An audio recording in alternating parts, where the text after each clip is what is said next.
Good day, everyone. It is I, Samuel Alexander, here with the last poem in my book titled Gavin, second in the I See Things in Blue series.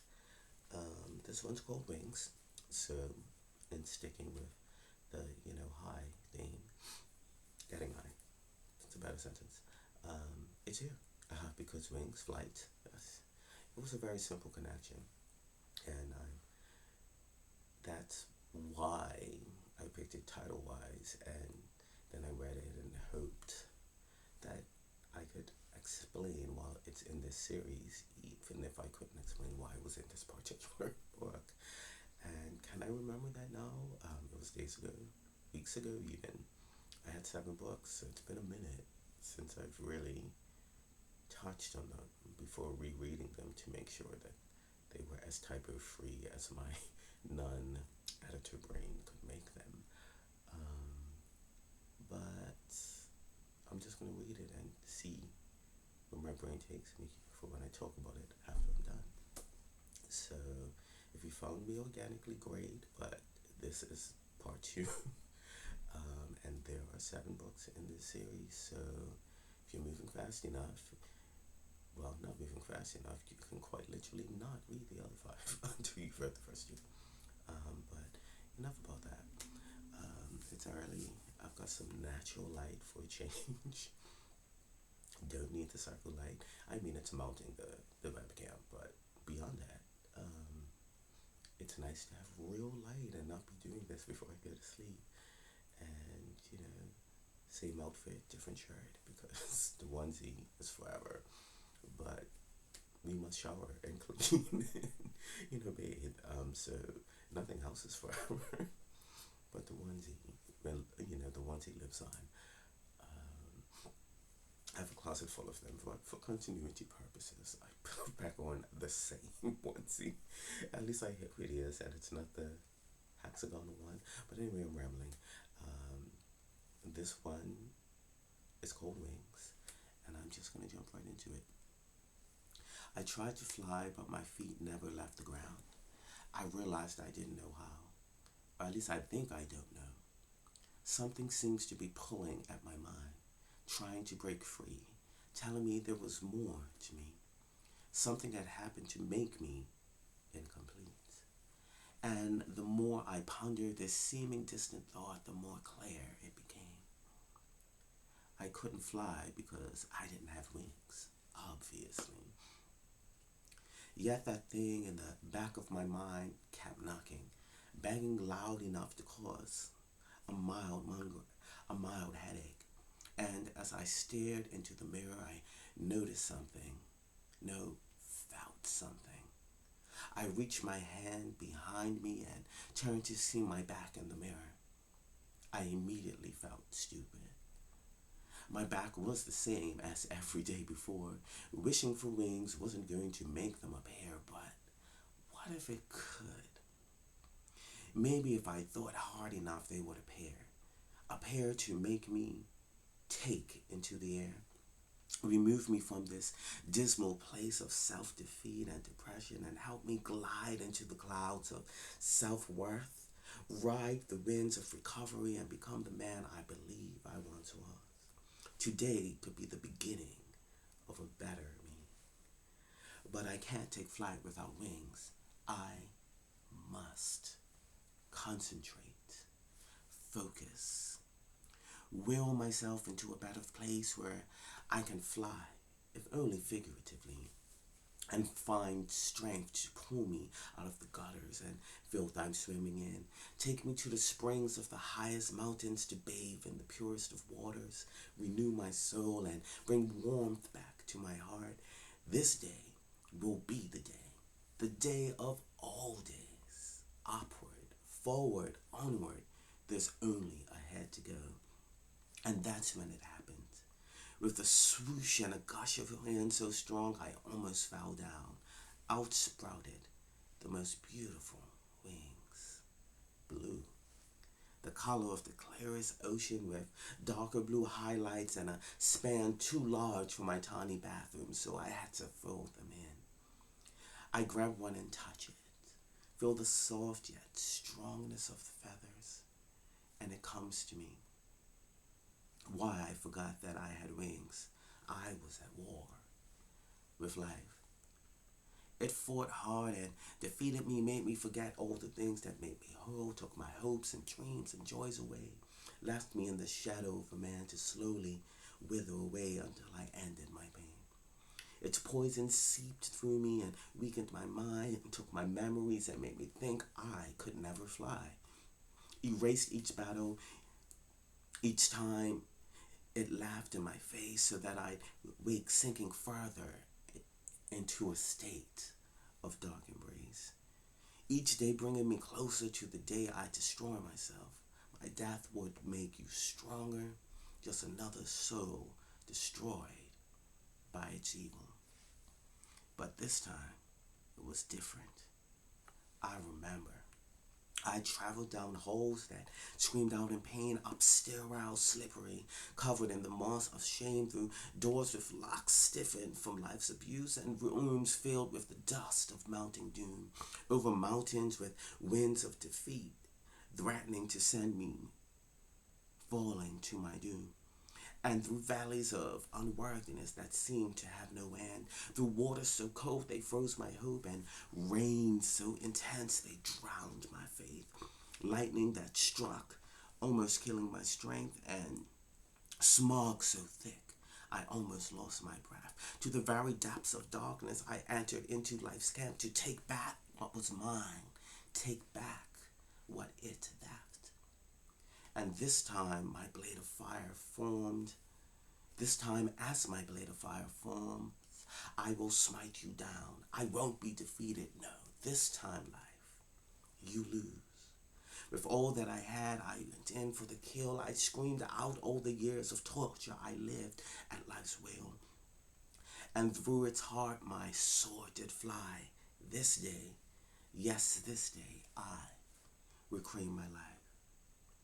In a puff of rancid black smoke, it shall evaporated that into the air, gone.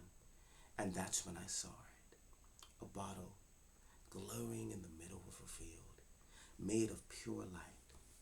I smashed it open and now here I stand, awake the next day. All that I once was is back. I raise my hand and stretch it outwards towards the mirror. My reflection grabbed and stabbed it, and oozing out from the wound was a sizzling orange liquid. It almost seemed to scream as it took form, for just a moment, into the thing I thought I killed just the night before. Life was still in me, trying its last attempt to send me down the road of forgetting all over again.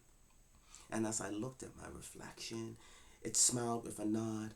Then I ran outside my house to breathe in freedom. See, there was something deep inside me that this world couldn't touch. And somehow, beyond all reason, I managed to save myself from the hate that life poured into me rather successfully. I escaped, and now life, it looks oh so different.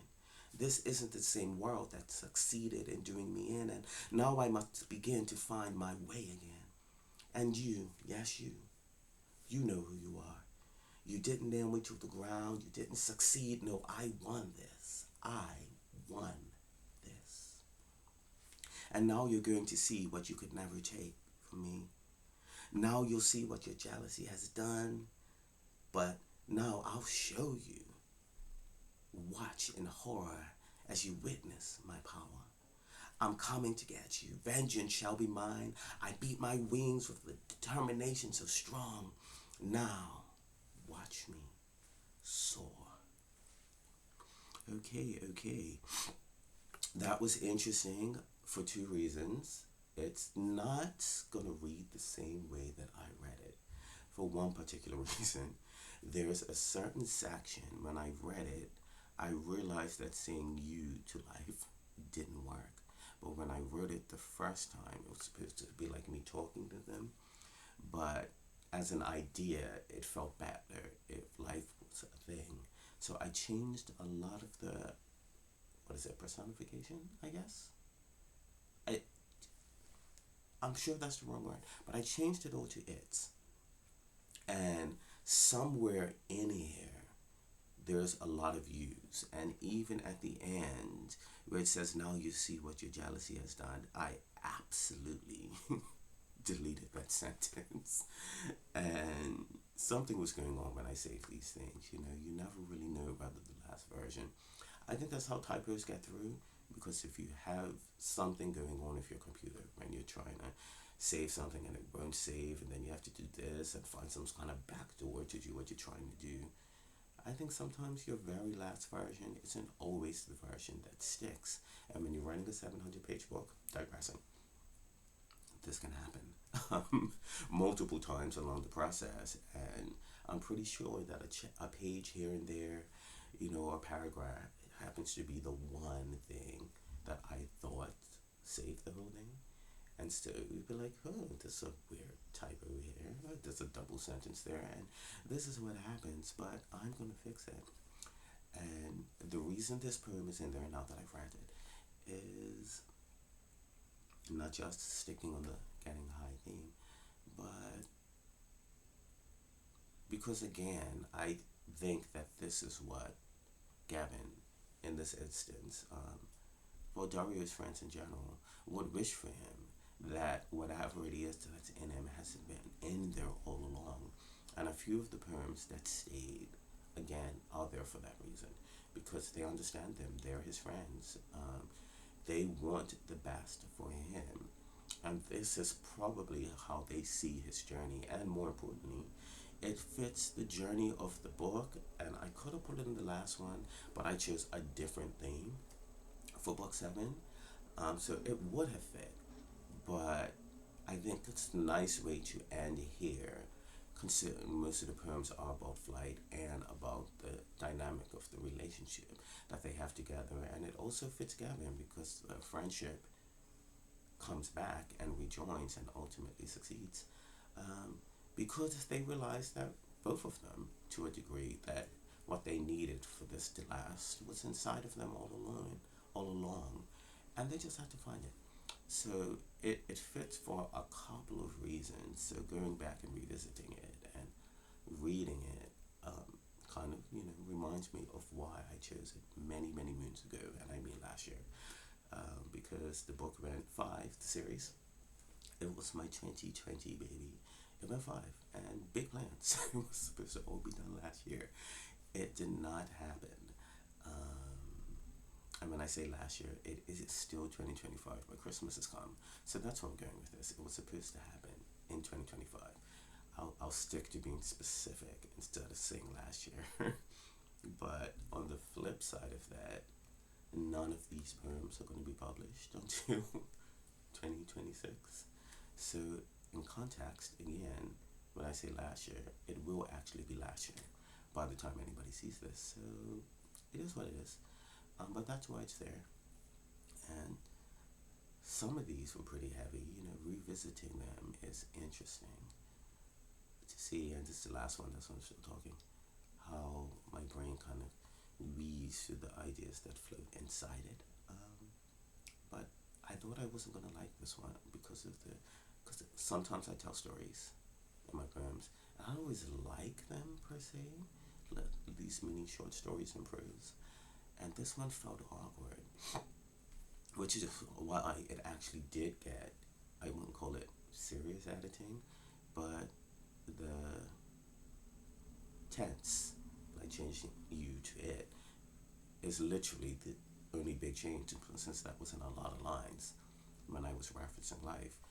It just took a lot of one word fixes and rearranging the sentence. If when you change the one word, saying it doesn't read the same, so maybe 2 or 3 words. But beyond that, that's probably the most work I've done to a poem, the most kind of work that I would do to a poem if I decided I didn't like something, because they're never really like major changes, like I always say. But anyway, here we are. I'm glad you made it this far. I'm gonna hopefully get all of these uploaded today. When I come home, I can punch into book 3. We'll see if I, change this onesie. I will likely still be in the same shirt. It's not the white shirt that matches the other perms, but in my defense, I'm also wearing a t-shirt underneath of this one. It's cold, y'all, and I don't like it. Um, my nurse definitely doesn't like it. The fact I'm not sniffing like crazy because I don't have a cold. It's the cold that makes my nurse do these things. And ugh, I cannot. Why can't we just live in summer and fall forever? So there we are. If you made it this far, this is the end of the poems from Gavin II in my fictional novel I See Things in Blue, titled Wings. And if you've made it this far, thanks for stopping by.